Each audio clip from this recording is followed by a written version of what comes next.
Hello, Cinemondo, Kathy and Mark. Hello. Hi, everybody. Ready? Let's do this. I'm ready to We go. got this. We got Yes. this. It's All a right. new movie that's coming out November 8th. Mhm. A film directed and written by George Nolfi, who did a movie called The Adjustment Bureau that is kind of like this sort of a culty sci-fi film, which honestly I've never seen, but I want to see it. And he's done a lot of the Bourne films. Like he sort of has a connection with Matt Damon, and he Okay. did wrote the screenplay for Bourne Ultimatum and sort of helped with another Bourne film. Oh, okay. So this film is a brand new one called Elevation, a smaller film, smaller sci-fi film with a good cast. You know, Anthony Yeah. Mackie, the new Captain I America, love him. uh, Morena Baccarin from Homeland, and a bunch of Dead TV shows. Deadpool. Deadpool, of course, yes, part of the Marvel world. Yeah. Also, Maddie Hasson, who I actually thought was really good, but I thought she was another actress. She reminded me of Rhoda Mitchell. I go, is that Very Rhoda much. Mitchell? Yeah, she But no, did. it's not. You know, it's Maddie Hasson. They're the three main Yeah. characters, and it's a single father who lost his wife in Yeah. what was basically like 95% of the population dies when something happens. And so what's left are these people that have to live above 8,000 feet elevation to survive, because what's out there are these monsters that, you know, are just there to kill you if you're under 8,000 feet.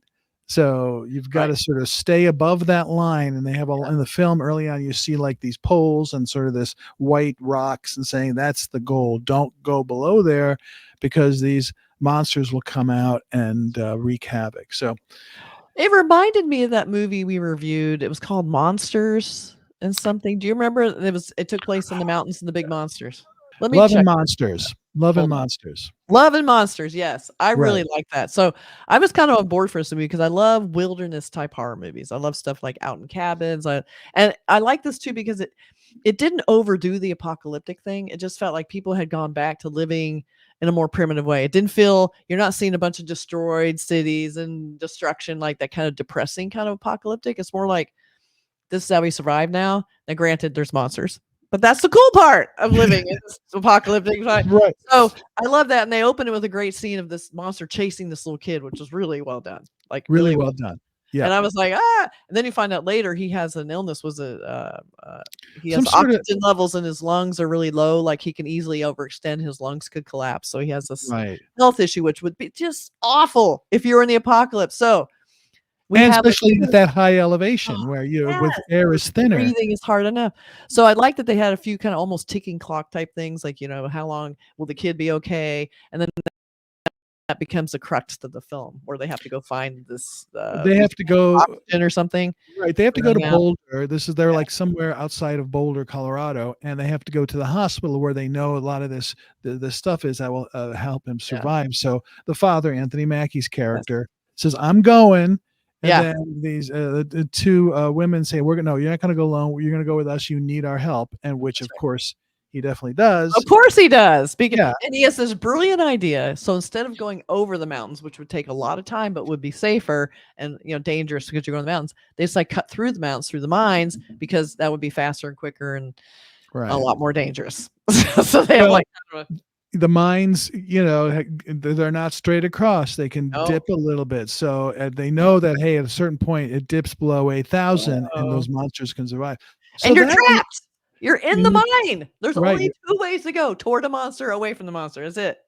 And I really like, we won't give away too much of anything else, but I will say that I really like the monsters because from far away, there's some rustling in the trees and there's some noise and stuff, this kind of monster noise. But then you see this red light, almost like a headlight kind of a thing, and it's sort of like it's kind of ominous. It's way maybe a half a mile away, but it's there, and it can sense you because it can sense your Yes. oxygen levels. So that's how they sort of sense you and know to come after you. So Right. that's the setup for the whole film. They have to go down and find the stuff to rescue the son, and the three go on this journey to try to figure out how to do that. And that's the film. It's a real tight 90-minute film, Yeah. mostly just three characters. There's a few other characters, but it's basically their journey, their sort of fight to find these things and Exactly. back alive. So it's cool, and it's Yeah. it's neat and it's tight, and the guy knows how to write a tight thriller. And there's some really cool direction. I love the scenes where there's a lot of wild horses. They say, hey, Yeah. the wild horses are back because we're gone. So all of a sudden, these wild horses are sort of running through the town, through the streets, and it's kind of a neat. It was kind of magical, it's kind of like it's like in Last of Us when they get to you see all this destruction and apocalyptic scenes, and then at the very end you see like these zoo animals are loose, and you see these giraffes going through the cities. It's just so magical. Like Right. it's how well animals do without humans around. So it's like they come back. They're like, hey, we don't have these people that are loud and noisy and cause death and destruction. Think about it. During the pandemic, the same thing was happening. Like because people weren't out in every available space, animals starting to come back into the natural habitat in which they should be. And then, of course, humans came back and they ran away again. So, right. Yeah. No, it's very true. What's bad for us is good for animals. And evidently these monsters are not interested in killing the horses or any other wildlife. They're just after the humans. And there's an interesting sort of coda at the end, which we won't give away. It was sort of like a twist that's kind of like, really cool twist. Yeah. So I like it too. Also, I like that that we have a diverse cast. We have strong female characters. I like that they gave the female characters a lot of strength, and that they were critical to surviving this journey. Like it wasn't just like they were falling down. Oh, I hurt my ankle, or what usually happens when you have women in movies like this. No, they were very tough. capable. And even Morena's character was like the genius. Like it was up to her. Like she's been working on this special weapon, like this ammo that she thinks could take care of these monsters. Like and they're all like, "Does it work? Have you tried it?" Like they're all really, Yeah. And she's like, no, but in theory, like she's like the scientist. So I love that the really smart person. The smart person in this movie is a woman, which is great. Yes. And she's very independent and very opinionated. I love that and she has a backstory that's also interesting. Yes. And the other female character, drama. There's a little drama.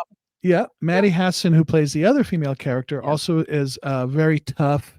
Yes. But not with the sort of scientific background, but just like, I'm going to help my friend Anthony Mackie's character, who's more sort of like the everyman. He's sort of like the guy that worked in the mines and is like, his single purpose is saving his kid. Yeah. So in many ways, the two women sort of lead the way, and he's sort of like, he comes up with some plans that kind of work, they kind of don't work. In theory, if everything goes right, this is a good plan. But how often does that happen? Right. Never. But he says a couple of things like that, he didn't let on to the other two, and they were like, "Are you kidding me? You're telling this now as we're It goes, halfway. Oh, and by the way, it's one of those like, oh, and also no. So I really liked it though. I thought it was very lean. The cast was very, it was very that trifecta cast. Right. And then we just had a nice clean through line of like, the kid needs help. The only way we can do this is 3 of us go do this. They need the backup. He needs the help. So I like just that clean journey through there with, danger. It was just a nice kind of refreshing kind of apocalyptic horror film, like where you didn't have to worry too much about like I said, like the super depressing aspects of the apocalypse. You're out in these beautiful mountains. They're in this gorge. If you're going to be stuck somewhere, let's do bad, really. Go out the Rockies. I would live like that now. Honestly, I could easily do that. So there's a couple of good action set pieces. The mine is one. I think there's one on a lift. That's really good. Oh yeah, that was really good. That was a good one. So in the hospital also. So this is a tight 90-minute action sci-fi thriller, wilderness horror with good acting and a good simple plot. I think it's sort of like just sort of works on that really level. Clean, not too complicated, but like lots of stakes. There's like not steaks to eat, but there's nice T-bones and porterhouses. A few steaks in there probably, but but I like how they kept it like they didn't get distracted by a lot of extraneous weird subplots and all this. There wasn't any romance with the men and the women, which was also so refreshing. Right. So they kept it like capable people doing the job. Right. They didn't have any of this nonsense on the side. So I really every minute counts. It's one of those you get right into it. Oh God. And it goes quickly. So it went really fast. Yeah. It was really good. Yeah. I so really enjoyed it. It's coming out November 8th. It's called Elevation. So check it out. I'm sure it'll be streaming nearby or at a theater. If you're in the mood for an action sci-fi thriller, check this one out. It's worth it. This one out. All right. Yeah. Everybody, thanks very much. We'll see you soon. Bye. Bye.